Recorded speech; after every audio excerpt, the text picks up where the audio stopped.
자, 이번에는 도형의 방정식에 대해서 이야기를 나눠보려고 합니다. 자, 우리가 이전 시간까지는 평면에서 벡터 방정식을 배웠었다, 맞죠? 그래서 공간에서 얘기할 수 있는 그런 도형의 방정식 중에 평면에서 이야기했던 것과 유사한 방정식이 있고요.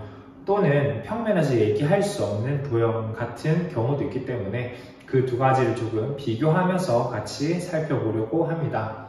자, 일단 첫 번째는 직선의 방정식입니다.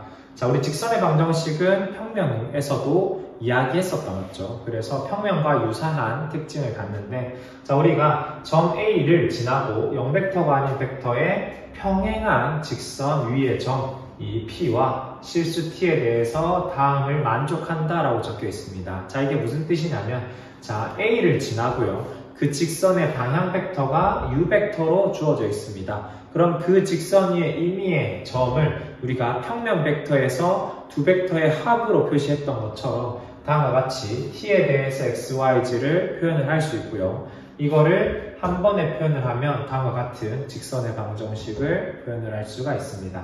자, 벡터 형태로 바꾼다면, 자, 우리가 지나는 점 A와 그 다음에 방향 벡터 U벡터에 대해서 우리 직선 위의 점 P 벡터를 다음과 같이 벡터 방정식의 형태로 직선을 표현을 할 수가 있습니다.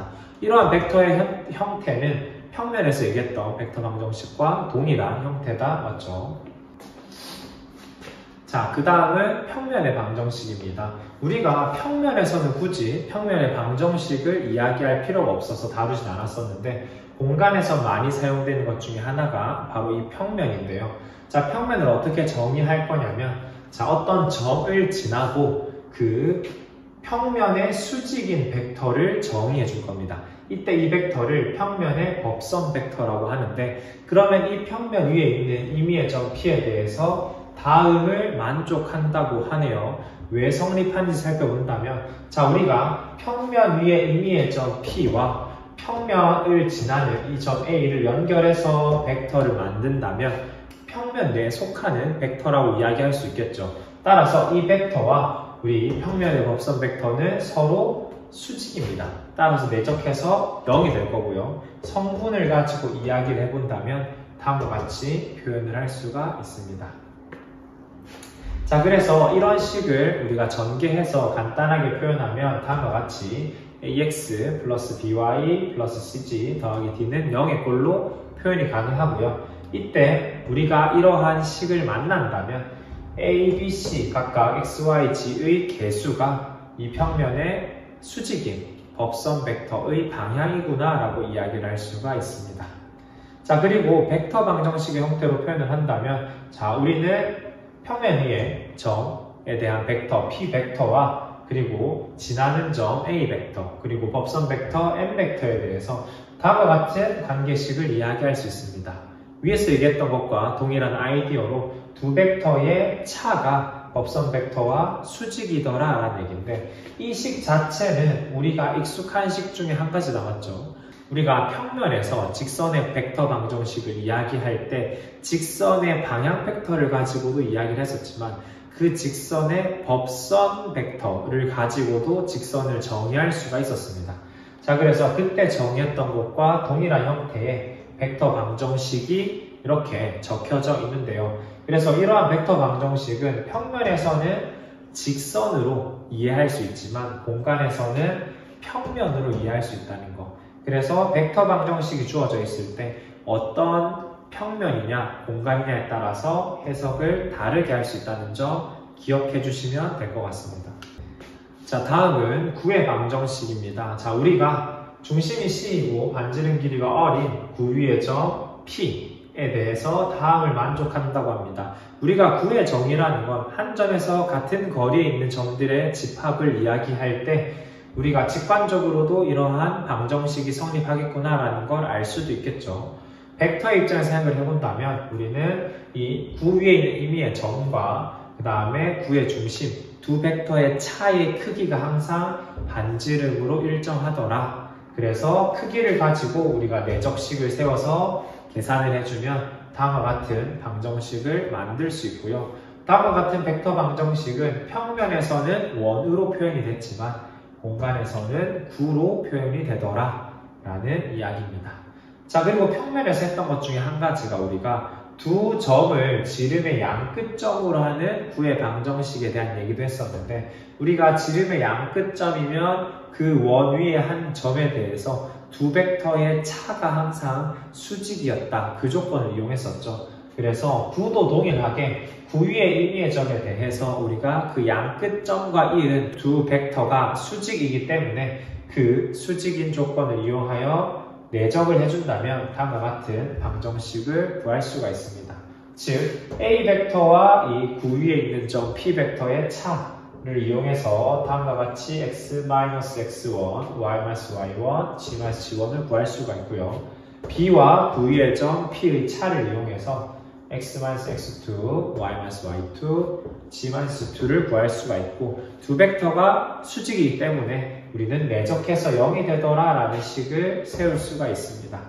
밑에 있는 벡터 방정식은 평면의 방정식과 동일한 형태로 생각하시면 될 것 같습니다. 자, 다음은 도형의 위치 관계입니다. 자, 우리가 평면에서도 위치 관계를 이야기할 때 두 직선의 위치 관계는 그 직선의 방향 벡터의 위치 관계로 이야기를 했었는데요. 자, 그래서 우리가 공간에서도 역시나 두 직선이 이루는 각의 크기, 위치 관계를 방향 벡터를 가지고 이야기를 해보려고 합니다. 근데 공간에선 두 벡터가 서로 꼬인 위치에 있는 경우도 존재한다, 맞죠? 근데 우리가 처음 벡터를 배울 때 벡터는 크기와 방향을 가지고 정의하기 때문에 우리는 그 꼬인 위치에 있다고 하더라도 방향 벡터를 적절히 이동하여서 만나게끔 만들 수가 있습니다. 따라서 우리는 두 직선이 이루는 각의 크기를 우리가 두 직선의 방향 벡터가 이루는 각의 크기로 이야기를 할 수가 있고요. 그래서 직선이 평행하다를 방향 벡터가 평행하다, 그 방향비가 동일하다고 이야기할 수 있고, 두 직선이 수직이다를 두 방향 벡터가 수직이다, 내적해서 0이다로 이야기할 수가 있습니다. 자, 그 다음은 평면의 위치 관계인데요. 자, 그러면 두 평면이 이루는 각의 크기는 어떻게 해석할 것인가 라고 했을 때 우리가 평면을 정의할 때 법선 벡터를 가지고 이야기를 했었습니다.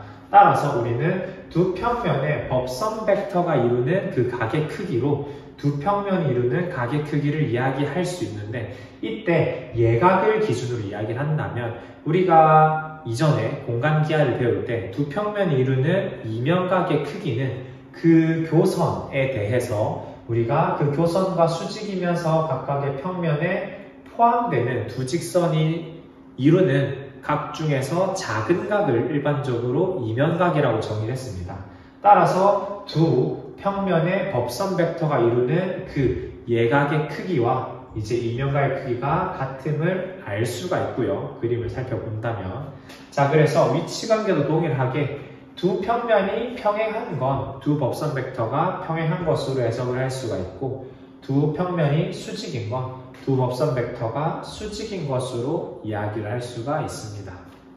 자, 우리가 공간에서 문제를 해결할 때 점과 평면 사이의 거리를 구해야 하는 상황이 굉장히 많이 나옵니다.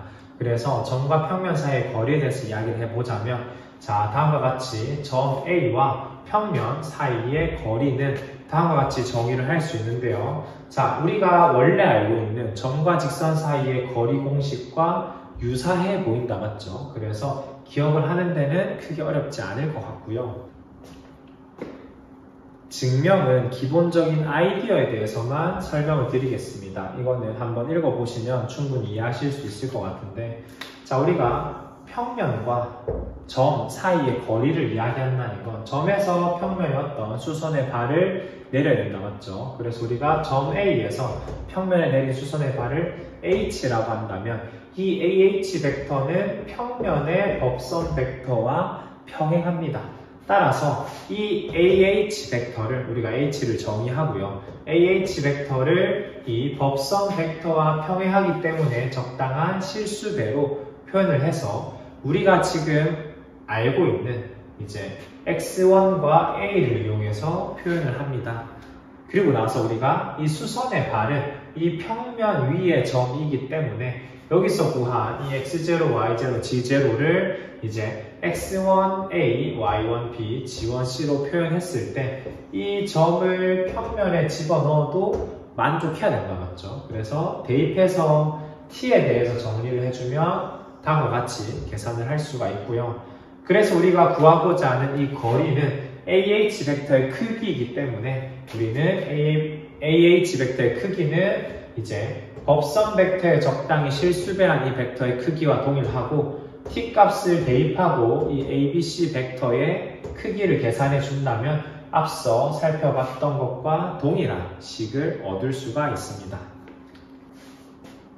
자, 그리고 평면에 대해서 조금 더 이야기를 하자면 만약에 두 평면이 평행하지 않고 일치하지 않는다면 분명히 교선을 가질 텐데 이러한 교선을 포함하는 평면의 방정식은 다음과 같이 구할 수가 있습니다. 우리가 이렇게 문제를 푸는 형태는 예전에 두 직선의 교점을 지나는 직선의 방정식을 이야기할 때와 유사한 형태인데요. 자, 그래서 그때 어떤 식으로 설명을 했었냐면 자, 두 직선의 교점을 지나는 직선의 방정식은 다음과 같이 표현을 할 수 있다라고 이야기를 했었는데 자, 원래라면 우리가 다음과 같이 여기 두 번째 식 앞에도 미지수가 있어야 되겠지만 우리가 계산을 할 때 두 변수가 많아질수록 복잡해진다 맞죠? 그래서 하나의 변수만을 이제 적어놓고 우리가 이 형태로 표현할 수 없는 여기 안에 들어있는 이 꼴의 직선은 따로 체크를 해주면 된다라는 이야기를 했었습니다.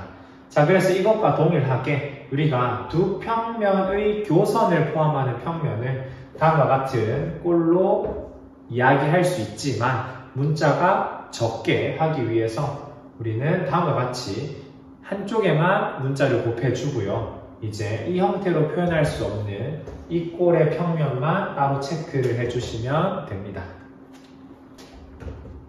자, 그 다음은 구에 대한 이야기를 좀 해볼까 합니다. 자, 우리가 구가 있을 때 다음과 같이 구 위의 점에서의 저평면의 방정식을 어떻게 이야기할 수 있냐면 다음과 같이 이야기를 할 수 있는데요. 자, 우리가 이 주어진 식을 봤을 때 굉장히 이전에 봤던 것과 유사한 식이 있다 맞죠? 그래서 우리가 원에서 접선의 방정식을 구할 때 비슷한 식을 본 적이 있습니다. 자, 증명은 다음과 같은데 어떤 방식으로 증명되는지 간단하게 살펴본다면 자, 우리가 구와 다음과 같이 저평면이 있다고 했을 때 우리가 저점과 구의 중심을 연결한 이 벡터는 우리 평면의 법선 벡터와 평행하다 맞죠? 따라서 구의 중심과 구의 접점의 그 위치 벡터의 차를 이용해서 얘를 법선 벡터로 하는 저평면의 방정식을 세우면 다음과 같이 구할 수가 있습니다. 자, 그리고 이때 이 접점은 구 위의 점이면서 평면 위의 점이다 맞죠? 그래서 두 식을 대입해서 우리 연립을 해준다면 다음과 같이 저평면의 방정식을 구할 수가 있습니다.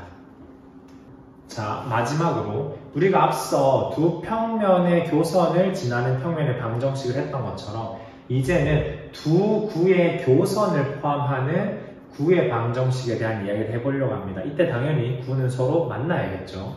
이때 이 두 구의 교선을 포함하는 구의 방정식은 앞에 했던 것과 동일한 형태로 이제 표현이 가능합니다. 그리고 이제 두 번째와 같이 우리가 여기에 원래 문자를 곱해줘서 일반적으로 표현을 해야 되지만 이제 편의를 위해서 다음과 같은 형태를 고려하고 우리가 이 문자 곱해져 있는 이 구의 방정식은 따로 체크를 해주시면 되고요. 특별히 m이 -1인 경우는 우리가 이 식을 계산했을 때 x제곱, y제곱, g제곱의 항이 소거가 되는 걸 알 수가 있습니다. 즉 남아있는 건 x, y 지항과 상수항밖에 없겠죠. 즉 평면이 만들어진다는 건데 그렇다는 건 두 구의 교선을 지나는 우리는 평면이 만들어진다라고 얘기할 수가 있습니다. 자, 오늘은 여기까지 할게요.